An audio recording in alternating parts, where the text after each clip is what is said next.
What's up, you guys? Welcome to Modern Music Expo, the online expo for the 21st century musician.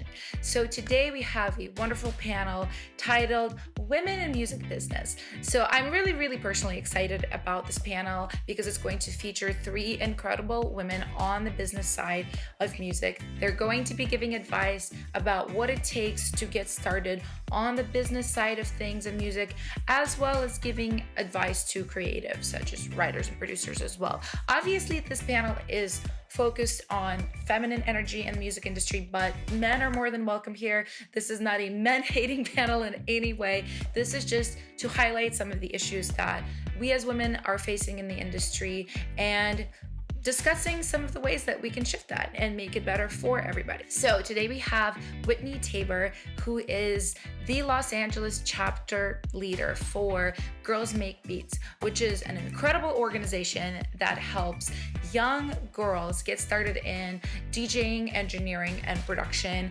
They help them do things like get their songs featured in film and television. They pair them up with experienced engineers and producers to learn from. It's really cool. Next, we have Bernardin, who is an A&R at BMG Music, which is my last publishing company. Claire is a total rock star. She very recently organized an all-women's writing camp here in LA, which was a huge success. It was a camp that gathered female producers, engineers, and songwriters from all over the country to write for artists like Bibi Rexha and Chelsea Collins. Claire's going to dig into more of how she organized this camp and some of the really interesting results.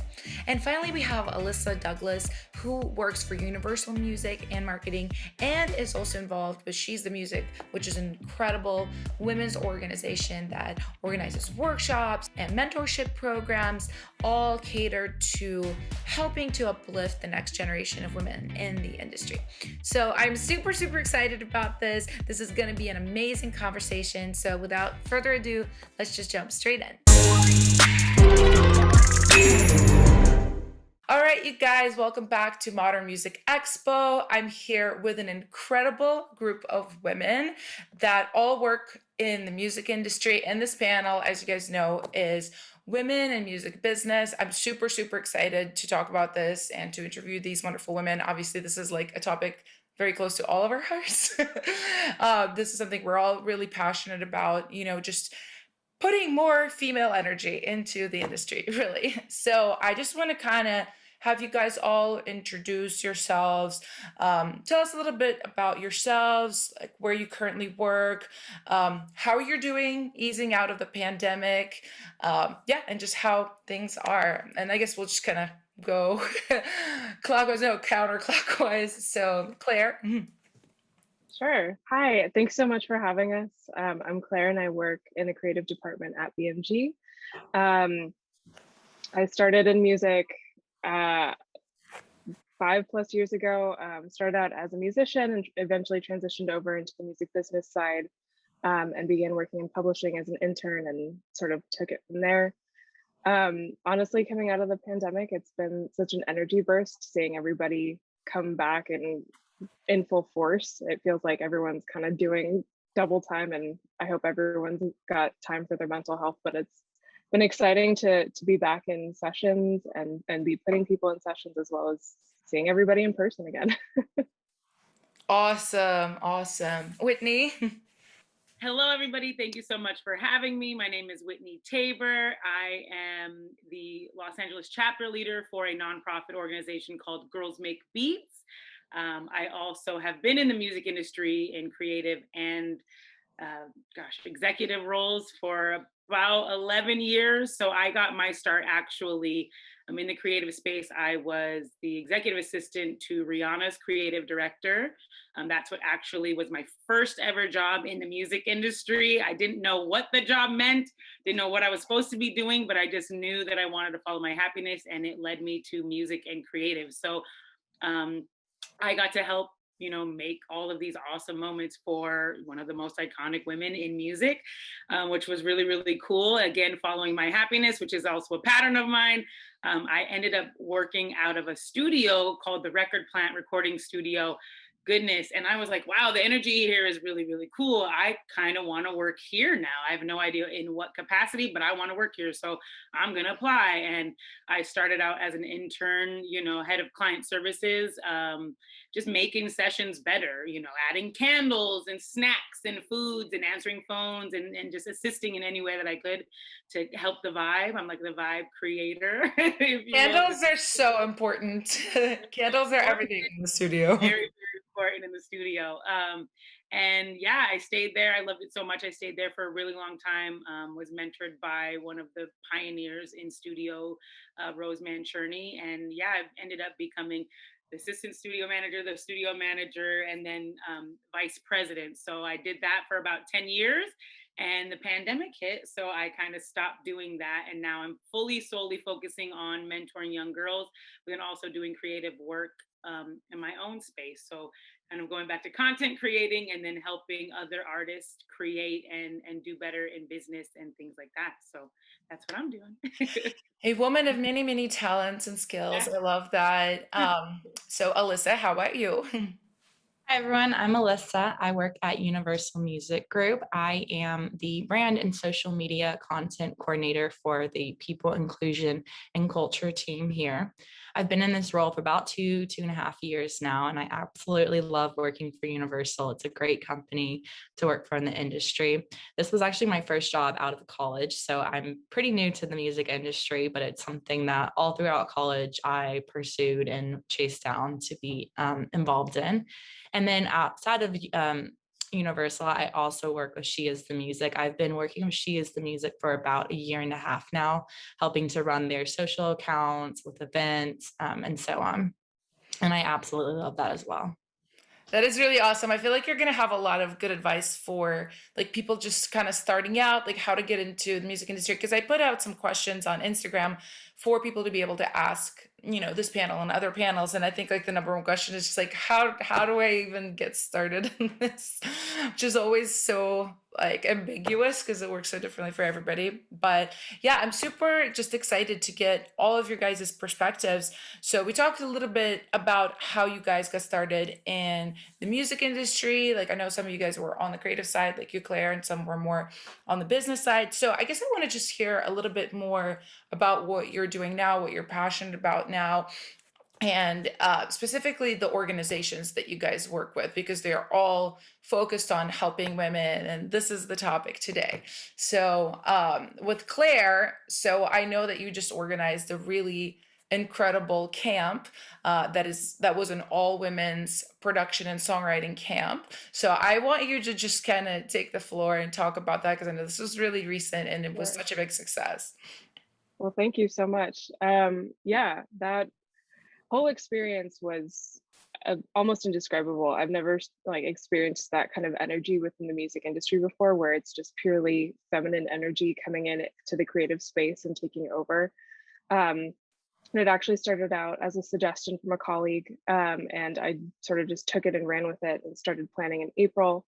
And it took many forms and many iterations of just figuring out how to make this the best possible experience, not only for the artists we were pitching for, but also for the songwriters and producers who are participating. So the way that it broke down essentially was we had 5 days, 5 different pitch artists, and all female sessions, including female engineers, female photographer, etc.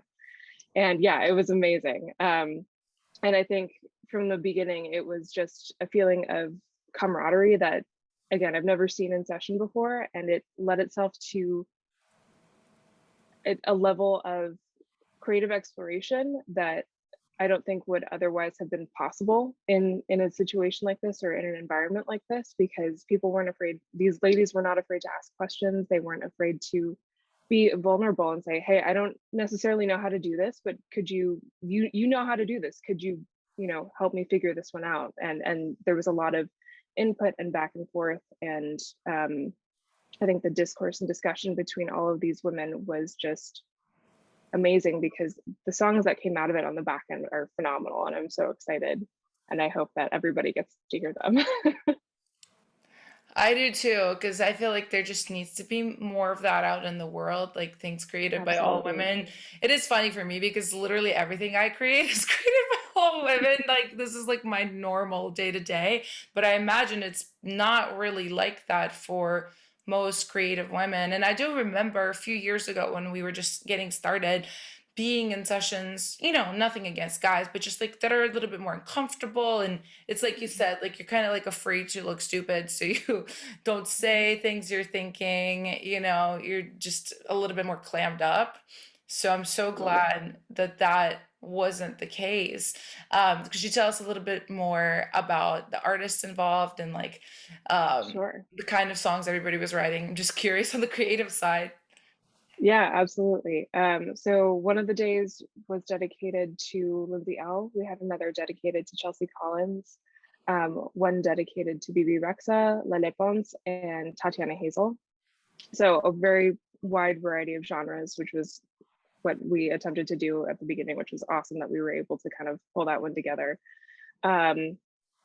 So from the beginning, I think what was exciting about having such a wide range of genres and what somebody actually voiced to me at the end of the camp is that every day somebody was out of their comfort zone, which in I think most circumstances is a very uncomfortable situation to be in. But when you're in an environment where you feel free to be yourself and you feel free to ask questions and be outside of that sort of box of normalcy, it led itself to new levels of creativity in the songwriting and production process.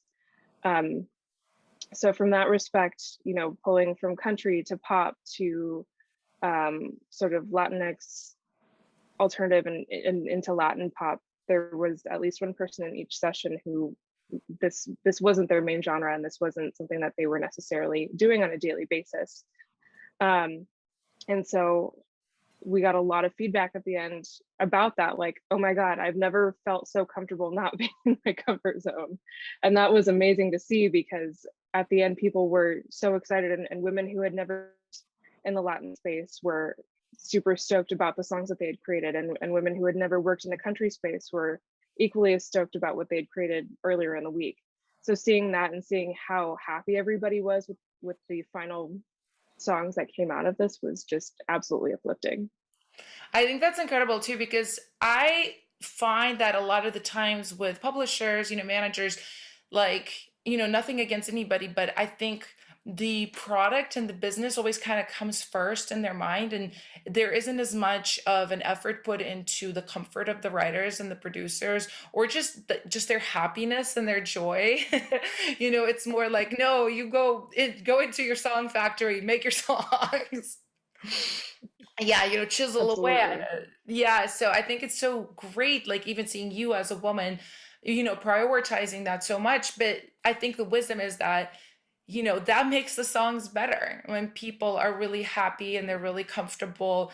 They Mm-hmm. feel, brave enough to try things that might make them look, less experienced or whatnot. Like, I think in most sessions, people don't do that. They kind of stick with what they know the best because they're trying to make a good impression. There's a lot of just like this kind of push and pull going on with the egos and stuff. So I think what you're creating is so amazing. Thank you. So, Whitney, I want to chat to you now. So, about Girls Make Beats. I've definitely been hearing about Girls Make Beats for several years now. I know you guys do incredible work in bringing young girls into the production space, but I kind of just want you to take the floor now and chat all about that.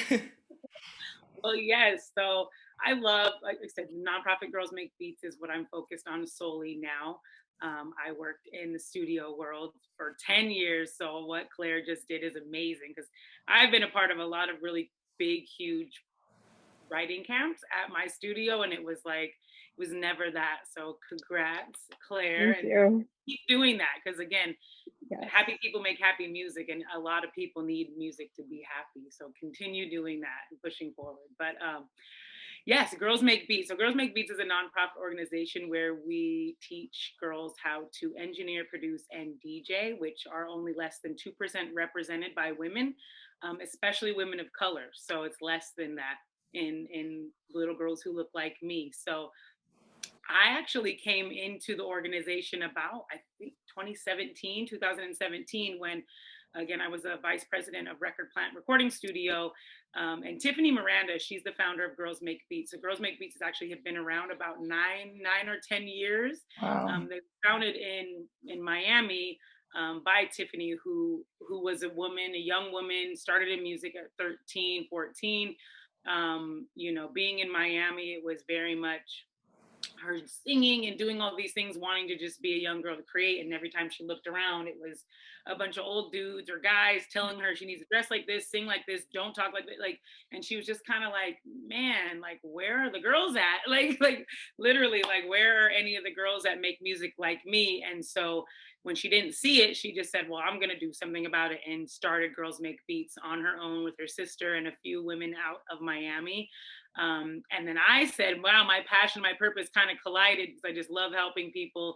And when I was at Record Plant, I got a random cold call email.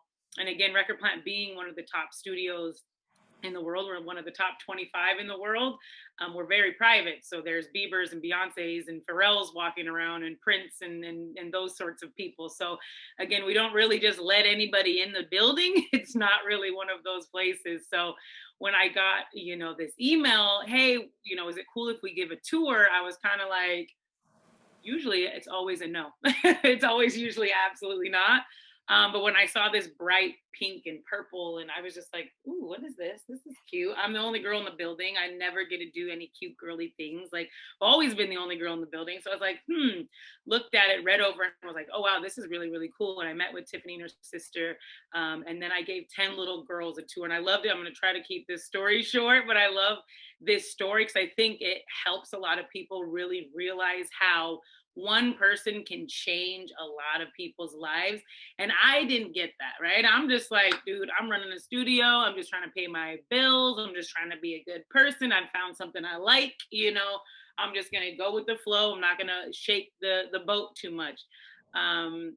So I gave this tour to the girls. And again, people want to come to Record Plant because that's where Britney Spears did Toxic. That's where Eminem did Stand, and Kanye did Through the Wire, and, you know, all of these iconic things. So I gave these girls a tour, like, this is where Queen's last album was done. And, you know, we can do this all day, but we're not going to continue. Like, I was just like, let me just show them the cool stuff, right?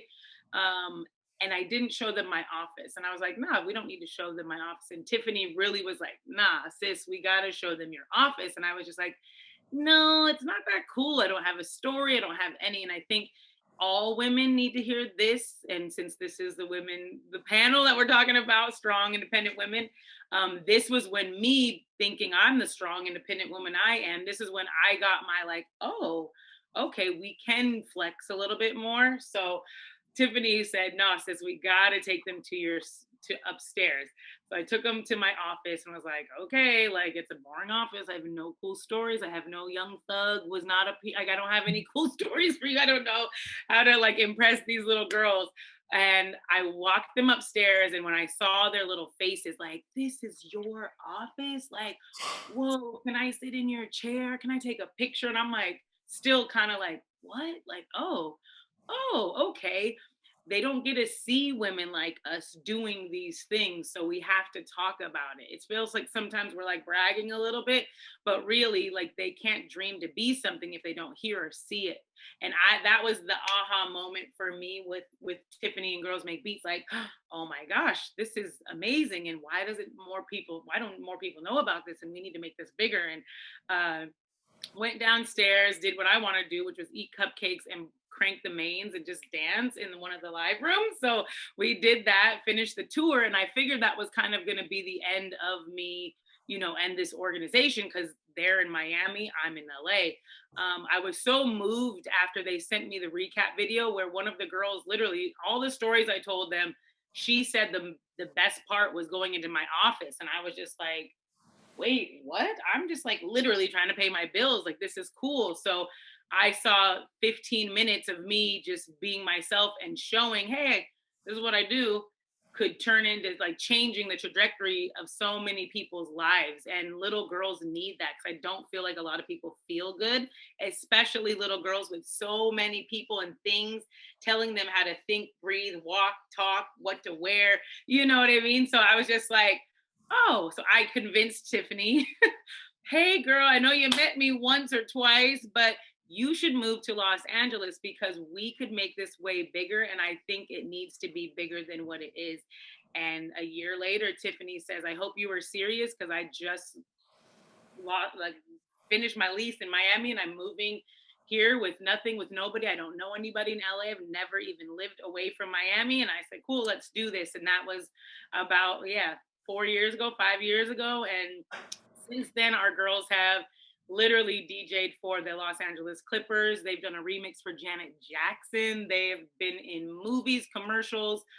They're literally getting movie placements. It's like they're starting their own businesses. There's little girls who, for me, this is the coolest part, I think, about working with an organization like this is there's little girls who don't even feel comfortable in their skin, completely opening up and running their own businesses at 12, 13, podcasting. They're like, it's just so cool to see. It's kind of almost like a little flower that was just so scared.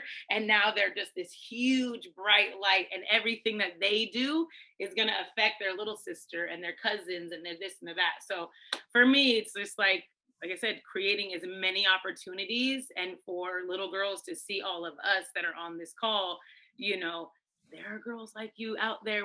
We've been taught to kind of like stifle our shine a little bit, but I think women are starting to realize we need this. Everybody needs this. So flex, ladies. If you are hearing me and you hear me, just get up and do you, because the world needs to hear all of the amazing things, because the next Beyonce could be too scared to speak up. So look, I always get a little teary just because it's such an amazing organization. So yeah, I left my career of 10 years to literally work with Girls Make Beats fully. And then also go back into my own creative. So I love helping other creative women build things. I'm like I'm like wearing a little thing. I'm like a builder. I'm like an accelerator. So I'm like, yeah, that's where I'm at. But GMB, girlsmakebeats.org. Check us out. And we're all over. We have now virtually, because of the pandemic. I mean, we have girls in London, we have girls in New York, we have girls all over. But we've done a lot of really, really cool things that I'm so proud to be a part of. And we're just doing even more. So yeah. Well, there's so much.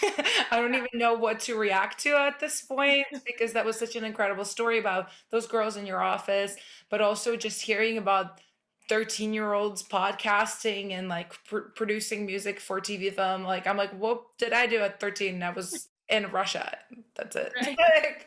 That's it, and it's great that you're just like, because it's always about, we all hear this, but luck is like opportunity meets preparation, and you're giving these ladies an incredible opportunities that they wouldn't have otherwise, no matter how talented or awesome they were. So it's really, really dope. I have one. We literally last weekend did this really cool thing. So Nike actually honored me as a trailblazer in the community for some of the things that I've done. But instead of it always being like a music thing or something, it was like, we did a sound bath. We went to this farm that's in the middle of Compton. We like created like these dope t-shirts with natural dyes. We did a panel, we did yoga. Like, it was just like natural tea making. So it's just like, teach little girls all of the magic that we learn. Like, you know what I mean? Like, we all have a skill set, but like, teach them how to relax. Teach them how to enjoy life. Teach them how to breathe. Like, those are things that at 30-ish, I'm learning as well. So it's just like, as much as I can teach, it was like, cool. We like dance and listen to music. Then we did yoga and we breathed and we like said what we were grateful for. So like, again, just as much as you can. And you don't even need an organization. Like, there are organizations out there, like She Is the Music. We've done stuff with She Is Music as well. Like, there's so many cool organizations, but what I've learned is literally you can just do it yourself. If you see a little, like, say hi. It's really it's so funny how kindness and happiness works. You give it, you get it back. But it's really like somebody just needs to start it. And it's like, it's pretty cool. So yeah, teach teaching. I'm a teacher now, y'all. And you're amazing at it. Wow, there's so much good stuff. I want to chat a little bit to Alyssa now about She's the Music. Obviously, She's the Music is one of the most, I would say, active organizations in this space. It's like really helping women in music industry, women in creative. I just love everything you guys are doing. When we've done some collaborations together, I'm currently part of your guys' mentorship program, which I think is so amazing. Just for those of you guys that don't know, She's a Music, pair up mentors and mentees. In different various aspects of music. Like obviously my mentee is for songwriting and production. There's women that are more on the business side, paired with aspiring women that want to be an A&R or a publisher or something like that. So, and I think it's so incredible also like how just amazingly you guys do, because my mentee is just like the perfect mentee for me, and like genre wise, attitude wise, like everything. And I don't know how you guys did that, and I feel like you guys have done this with this whole program and so many other programs that you have. So I'm babbling. I kind of want to jump in and let you tell us about it. Yes. So She's the Music. I think part of that, like what you're saying with being paired with such a awesome mentee, is that everyone who is involved in the organization, no matter what role they play in being involved, is beyond passionate about what they're doing. So everyone has always been willing to like lend a hand, willing to support in any way they can. Everything is just it's coming from a true place, like from right from the heart, wanting to help out in the organization and be involved.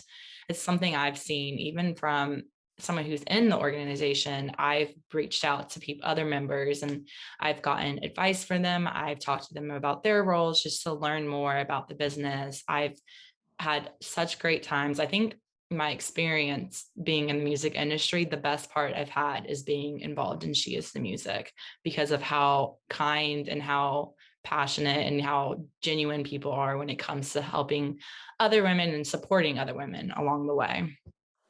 I think that is so incredible. And, I feel like there's been this old adage of like, oh, women don't help other women, there's cattiness. And I'm like, I don't know. I feel like that's made up, like, like not to get all political. I was like, I feel like it's patriarchy, like making that up to keep us, from helping each other and from rising together.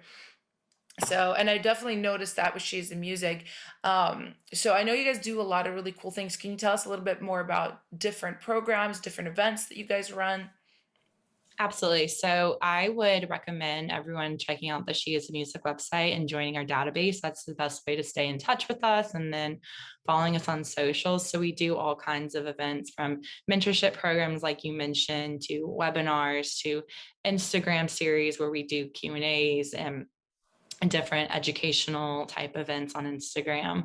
From the year and a half that I've been in it, I've gotten to help be a part of some of these awesome events. Most have been virtual, so I'm really looking forward to transitioning back to being in person and doing some songwriting camps. And I actually haven't been able to attend one, so I'm super excited that once we kind of get back to going in person, I'll get to see some of these in-person events.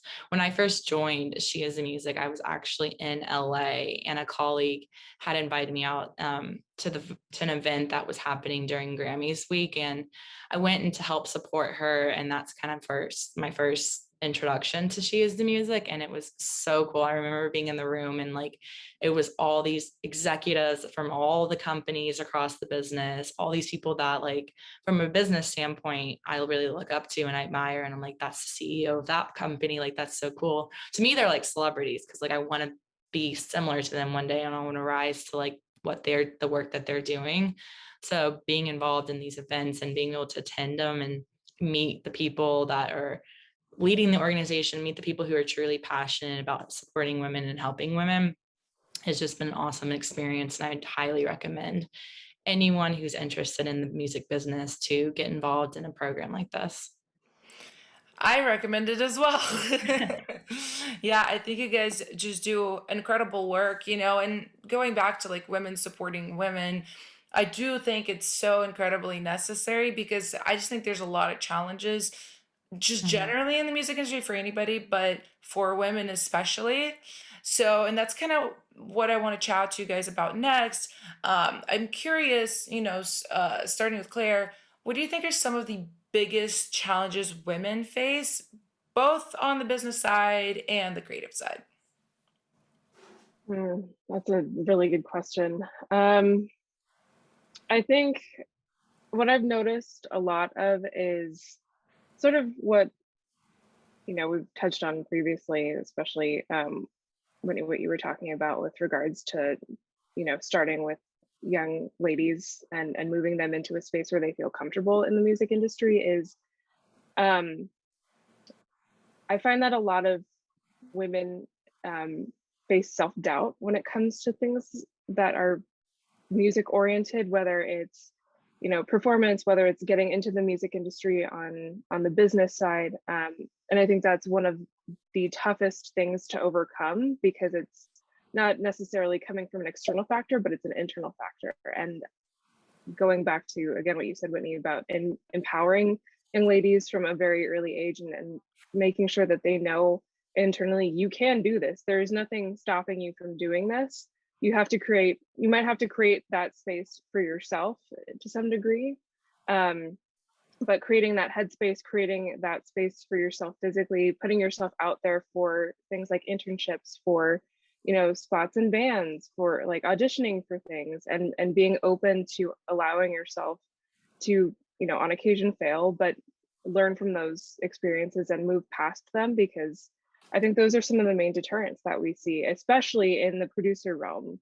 Because even just looking for participants for the camp a couple of weeks ago, there was a lot of turnover, and female producers are scarce. And I speak to young ladies about this, and women within the music industry about this all the time. We need more female producers. We need them so much, because they add something to music that I think hasn't been experienced yet, in the sense of just drawing on feminine energy to create music. I had a conversation with somebody about a year ago about the difference between feminine and masculine energy, and masculine energy tends to be very methodical. It's mathematical. It's very like cut and dry, and you will do something and practice this much.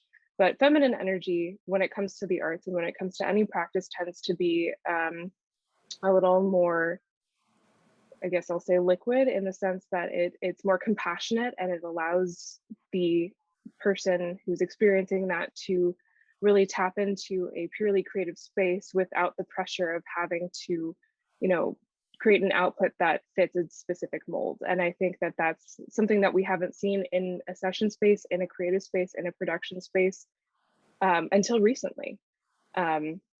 So being able to bring that out in creators is going to be a challenge, because we're so used to seeing this very methodical, mathematical process of music creation, and seeing how that feminine energy can affect the creation of music 2 weeks ago. It gives me a lot of hope, seeing how we can tap into these new areas and create something that's really special.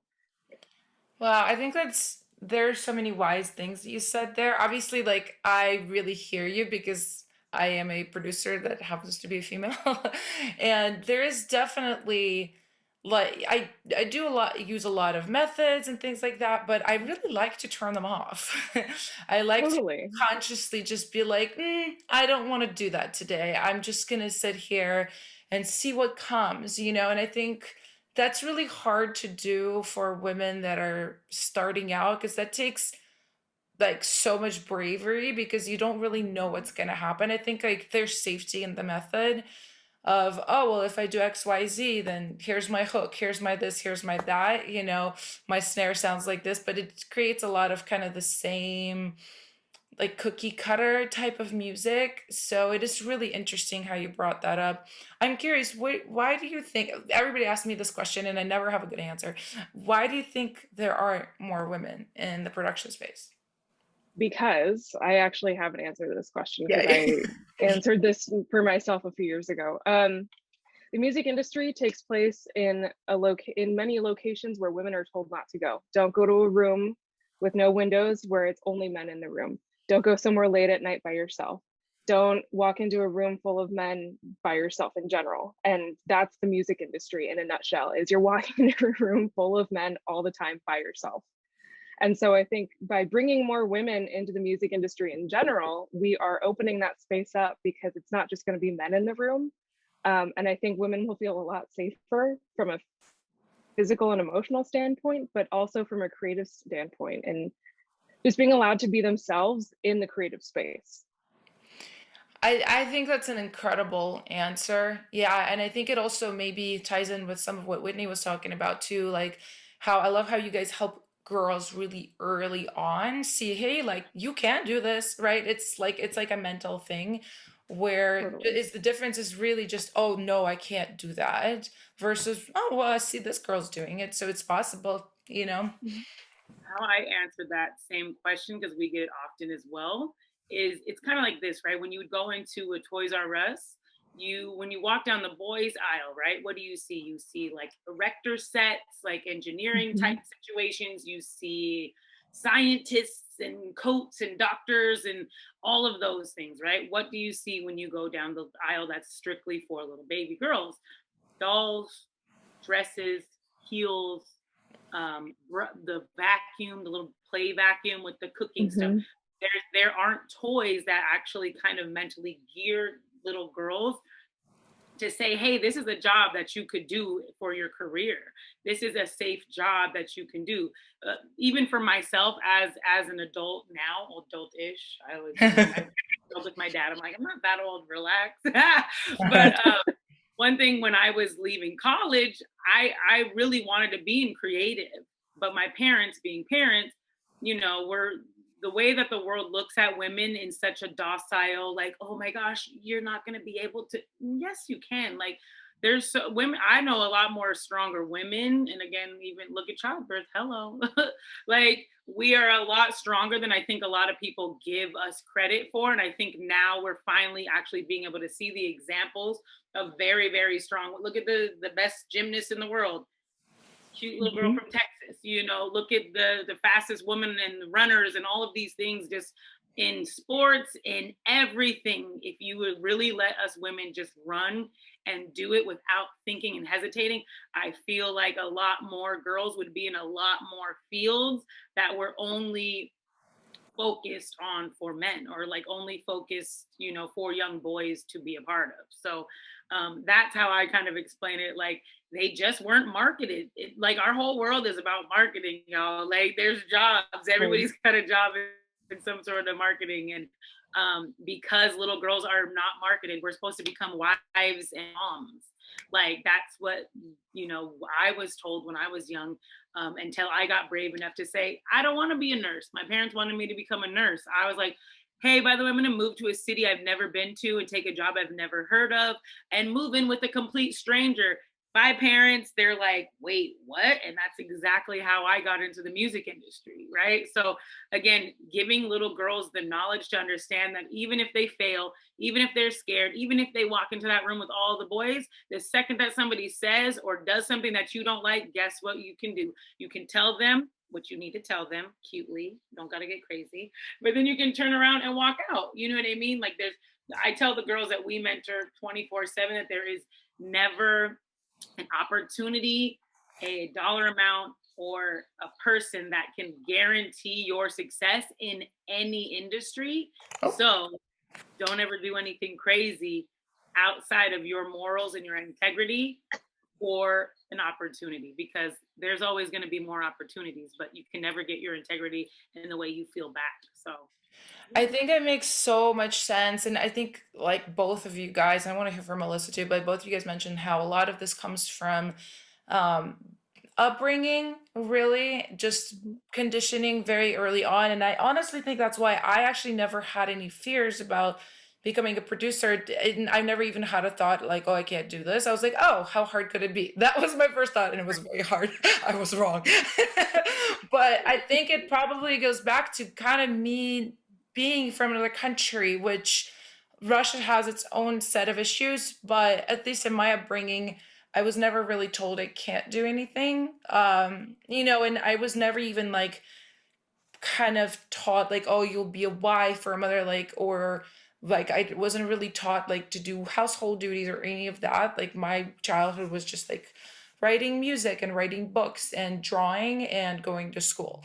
So I kind of thought, oh, well, that's what I do, right? That's what everybody does. It's really just about environment. So, and I think it is really interesting because when I saw the US from the outside, I always thought, oh, well, this is a place where everyone is welcome. Everyone can do whatever they want. That's how it is portrayed to other countries, funny enough. So when I came here, that's what I expected to experience. So, and I was really honestly shocked in places like Nashville, where I've lived before, where, I've had things said to me like, oh, why are you trying to produce? You're a pretty girl. You should just like sing. And I was very confused, and I didn't really even realize that was sexism until like I processed it and I was like, whoa, that was sexism. Okay. So anyway, I do want to hear from Alyssa though, the question of why do you think there aren't more women currently doing engineering and production?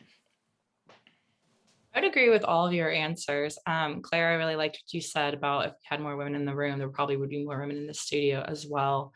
I think just from a business side of things, I think it's opportunities. I think it can be hard to find opportunities, whether it is from a business side or creative side. I think the music industry is pretty competitive. And I think from a creative side, it's probably even more competitive than the business side.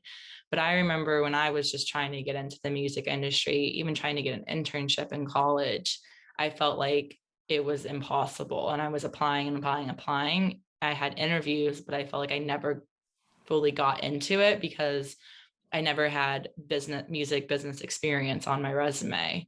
And it was hard because I'm like, how do you find the opportunity to get music business experience to get an internship without like, where do you find that prior experience to put on your resume?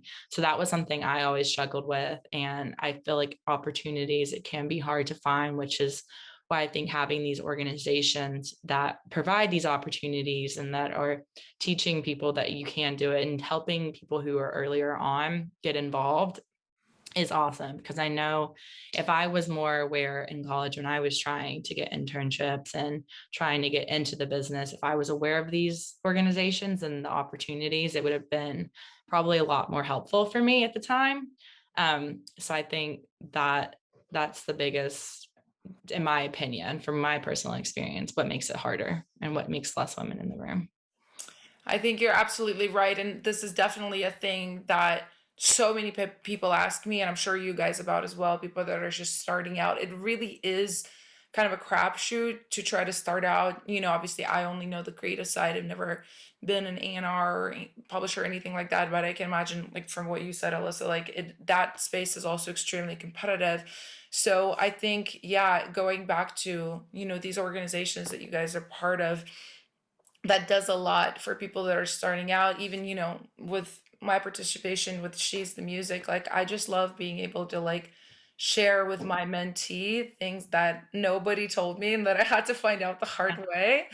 It's great that there's so many opportunities being created right now. And I think there's also these days so much more free education too, with YouTube, or just people like, even like this expo, this is a free expo. I'm just creating it to be able to help people out. So I think there's much more of that going on right now. So I would, encourage anybody who's more on the younger side to really just do your due diligence as far as your research, because there are opportunities out there. And I think what you said too about the knowledge, that's something, even if you don't necessarily go do an internship or a mentor program, just attending panels and webinars, because you can get some really good information and tidbits from that would probably help you out during the future and down the line. 100%, and of course, like, to acknowledge capitalism, money as a shortcut, there are people that you can hire as far as consultants. If you're more on the creative side, producers and writers you can hire that will make this a lot faster and easier for you. I didn't have any money starting out, so that wasn't an option. But if you have parents that support you, that always can help if you find the right people. but I kind of want to jump into another topic here, which is pretty related to this. And I think like we've covered this a little bit, but I am curious what you guys think needs to change to create a more inclusive space in music, not just for women, but just for any type of person of any color, gender, anything. What would you guys have changed in the industry? Um, I think having discussions like this one and just making everybody aware of, you know, from sort of what you said, Alyssa, making people aware of the opportunities that do exist and bringing them into organizations like Girls Make Beats, She Is the Music, etc., and those for other communities as well, just to provide people with a launching pad or just an educational basis of this is a place to start. This is a group of people who can support you, and so on. I think from the reverse, it's there are a lot of stigmas within the music industry still, unfortunately. I remember I had a conversation with somebody about some things that had happened at the camp, not negative at all, but someone had said, you know, if this were a group of men, or if this were someone else, a male producer, these songs would be turned around a lot quicker, or these changes would have been made a lot faster. And it's like, okay, maybe.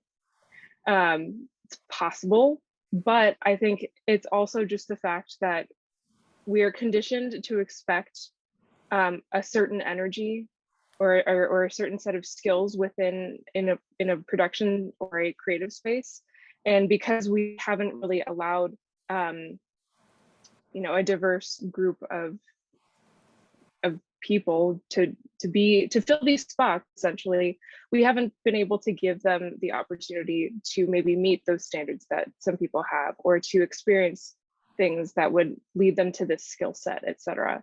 So I think it starts with having conversations and starting, you know, below the roots and saying, okay, we're starting at the soil level. These are conversations that we either need to have or we need to stop having.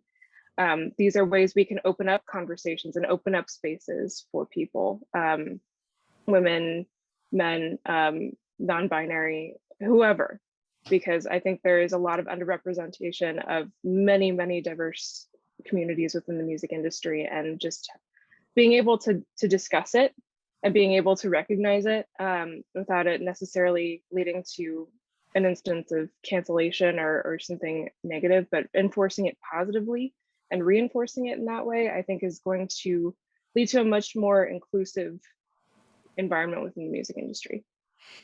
I totally hear you, and it kind of like actually pisses me off hearing like, oh, somebody said that, you know, this wasn't turned around quick enough because it's a woman. I'm like, I'm sorry. I've worked with so many dude producers in the past that wouldn't get shit done for months and months and months, and I can turn it around in one Totally, day. So it's, totally. you know, and that is basically sexism, because if that was a man, people would be like, oh, he's a little slow. Nobody would say, oh, it's because he's a man.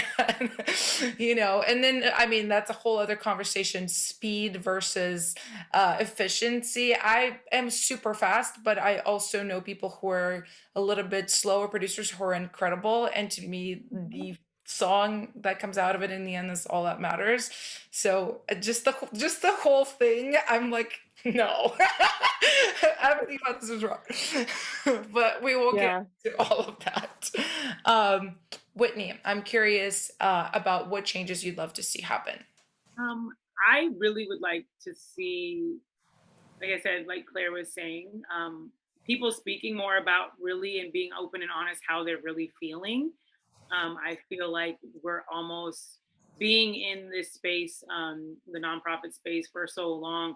Again, at Girls Make Beats, we don't encourage the girls to hate men and be scared of the guys in the studio. Absolutely not. That I have so many male colleagues and things like that. So I don't want women finally saying we have a voice, we want things, and we demand things, and we do things exactly like y'all. So why don't we get paid and this and that just like you? I don't want it to turn into a tit for tat. I feel like I would love to see like the change in the music industry. I would like people to really remember why we're all here, and remember that we're here for the same goal. You know, we want good music. We want to succeed. We want to be happy and do the things that we want to do. So I feel like a lot more great conversations, networking, and women really, really, really working together. You know what I mean? I've been on the both sides of the thing where I've seen, oh, okay, I've seen the supportive women, but I've also have seen the competitiveness with women, which I think is, you know, coming from a sports background as a child, that's good. A healthy competition is very, very good. But to the point where you don't lift your sister up is not good. So healthy competition, men and women dropping the you're a boy so that's why you didn't get it done, and you're a girl so that's why you're emotional. Yes, like who cares though, did we get the music done? So I think that would be more like, just I guess healthy collaboration I think would be great, and just more happy people. Like I said, that's like my main goal in my life, is to remain happy and try to help as many others become happy in the process, because doesn't matter how much money you make, or if you wrote a Beyonce's next hit single, if you don't wake up every day enjoying who you are in your skin.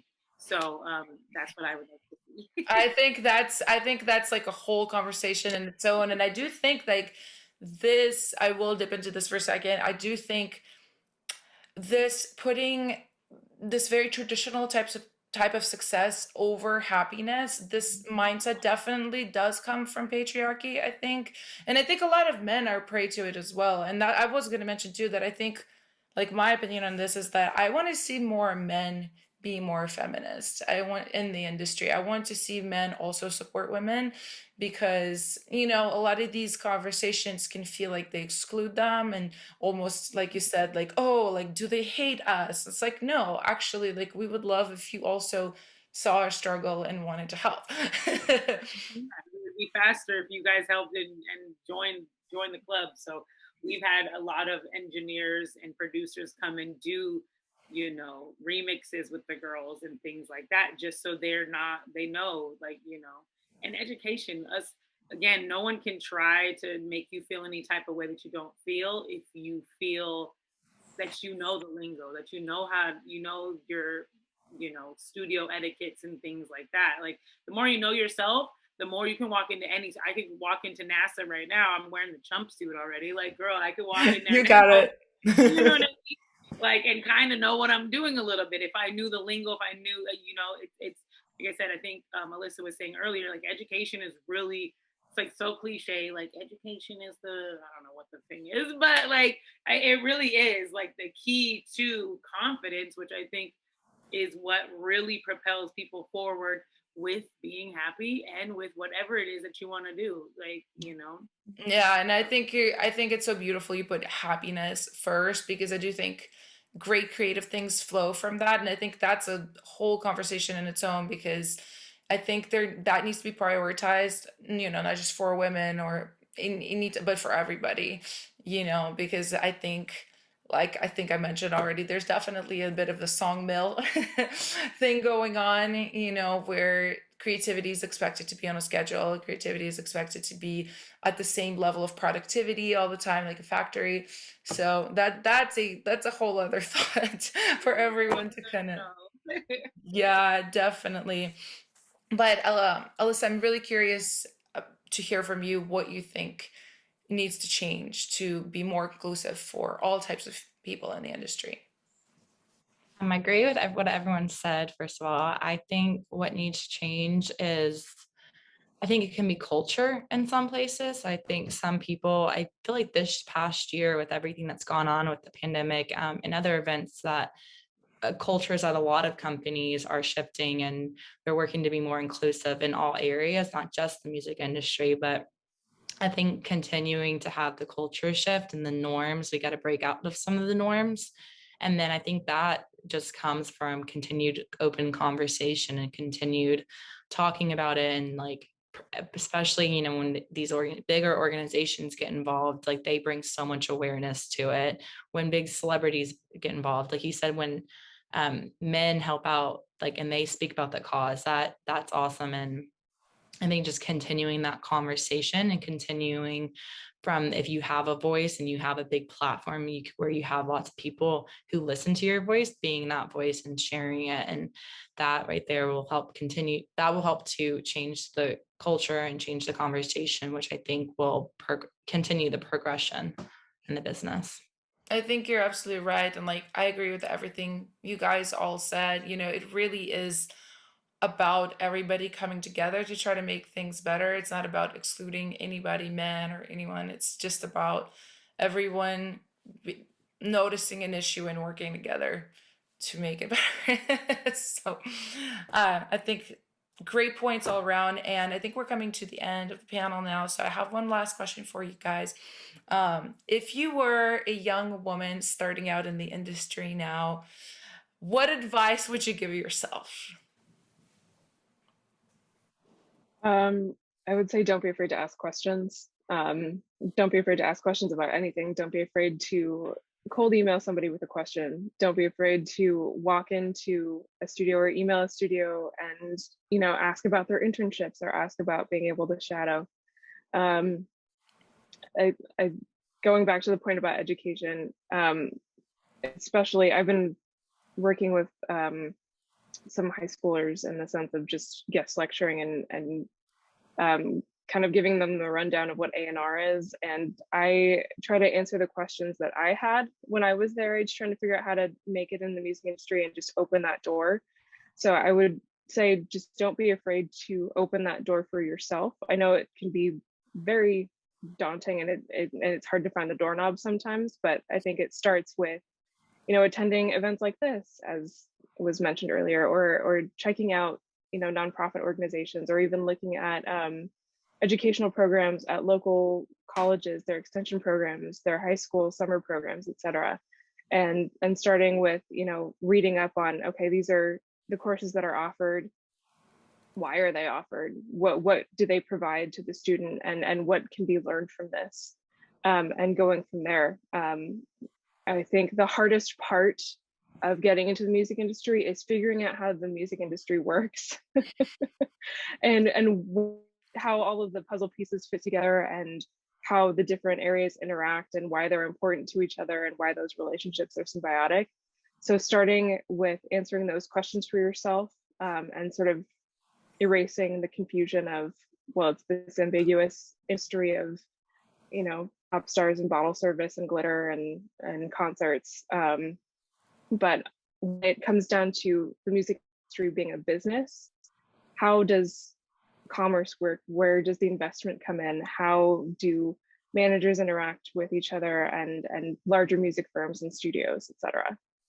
Yeah, I think music industry is one of the most confusing things I've ever seen in my life, and I've been in it for so long, and there's things that I'm like, what? I don't know how this works. I have no idea. So it's finding things, your specializations really, you know, because there's just so much to know.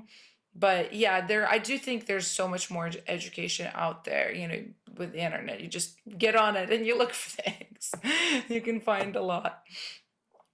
Whitney? Yes. Okay. Advice that I would give myself starting out. Train yourself to take nothing personally. Remember and be empathetic, because we are all trying, and some days we win and sometimes it might not be the mark you wanted to hit. So train yourself not to take anything personally, because again, just as hard as you're working, that person is working for whatever it is that they're doing. So maybe they didn't get back to your email in time. Maybe they didn't do that. It's not because they don't think you're valuable or what you have going on is important. But remember, everybody else has lives and things and all of the same stuff that we all have in our heads.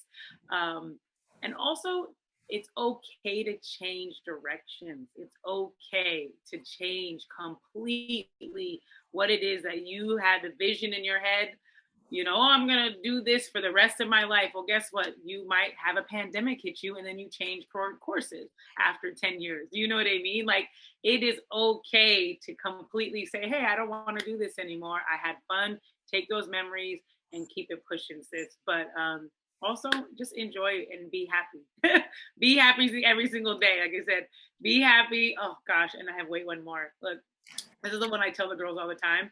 And it's be cool with everybody that you meet, including the people who are rude to you, who are mean to you, who may, like be cool with everybody, because guess what?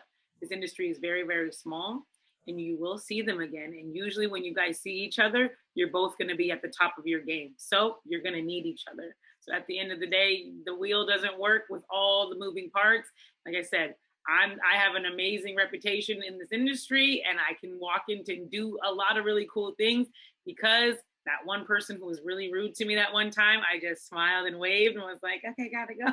Let me just, oh gosh, not my vibe. Maybe they're having an off day though. That's what I'm saying. Be empathetic. So don't take anything personally. Be empathetic to other people and yourself. And don't be afraid to change when you need to feel good. So yeah. Amazing. Amazing advice. Alyssa.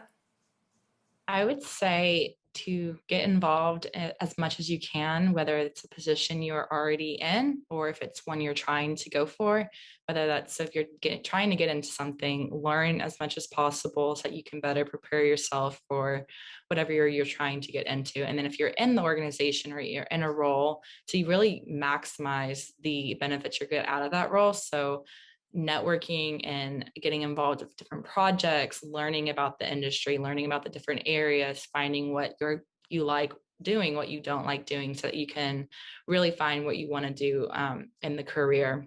And then to add on to that, I think networking is really, really important in this industry. I think it can be very hard to get into the industry and, get your foot in the door. And I think the best way to help yourself get in your foot in the door is through networking and attending events, attending panels, attending any opportunity where you can show face and you can meet someone, and connecting with them afterwards and following up and staying in touch with people is key. And I think that's important even when you're already in the industry and you might already have a job and you might be successful and doing well.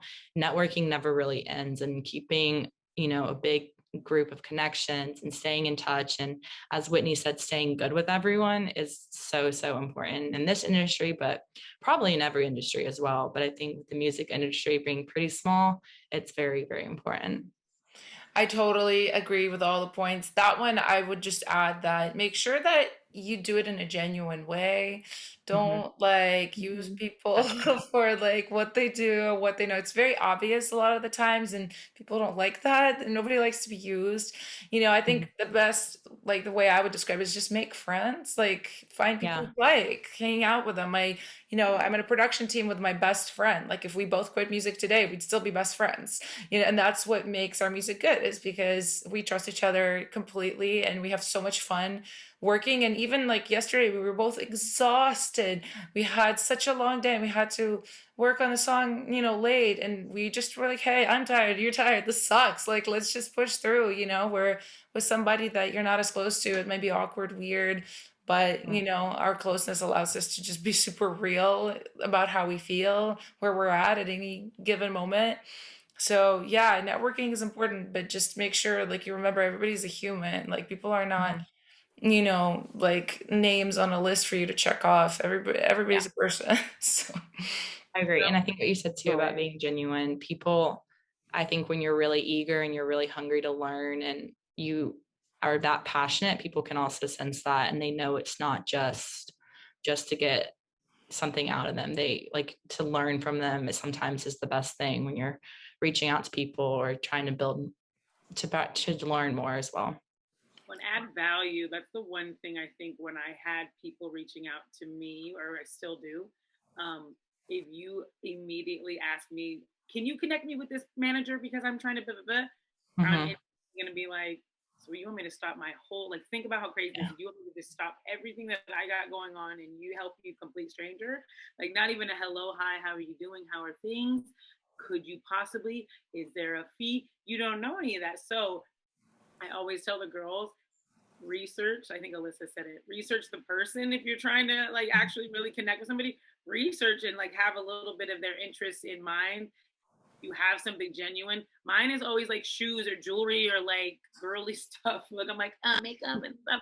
But like, I'm like, I usually, that's how I would connect with people, was shoes. It's so funny. I'd be at a party and I'm like, I have no idea who this person is, but I'm like, girl, those shoes are cute. Shoes are fire. I'm like, oh my gosh. And then somebody's like, did you know that that's like the senior vice president of the world? And I'm like, what? Hey girl, okay. And those are cute shoes, like people can feel that, but add value too. If you really want to connect with somebody, come with it and say, cool, like I want to connect with Allison and I know she's the music.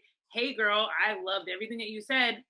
Your hair is super cute too. And can we like collab together and figure out how we can blend our organizations?